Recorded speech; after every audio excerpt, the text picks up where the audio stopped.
So, Adam, you're the chairman of Clifton Asset Management, and we're sat here talking about the survey that we've done with the forum, looking very much at SMEs' attitudes to the future, planning what they're going to do with the business, how pensions fit into that as a big part. And some very interesting things came out of the survey. The first one that struck you and I was the fact that the SMEs have a very different attitude towards their pension, and perhaps we can investigate that area first.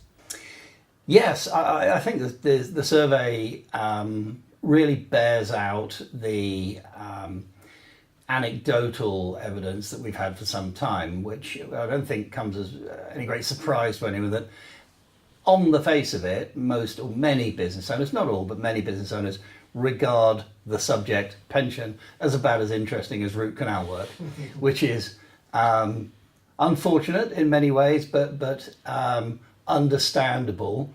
I think that is partly down to the fact that a pension is, by the very nature of it, a long-term investment, and most of us in small business tend to be focusing on making payroll next month, or what tax change is coming up, or whatever, new premises, and the idea of managing a process so far in advance probably isn't our top priority.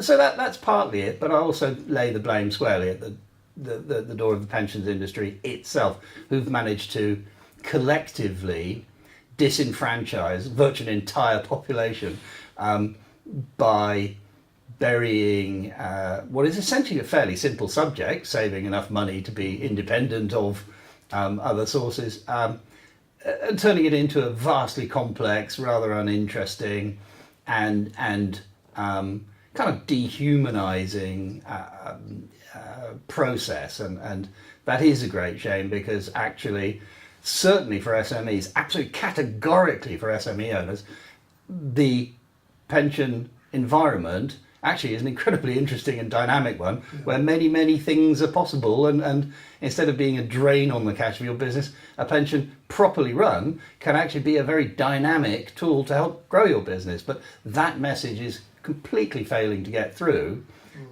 partly possibly in the advisory community.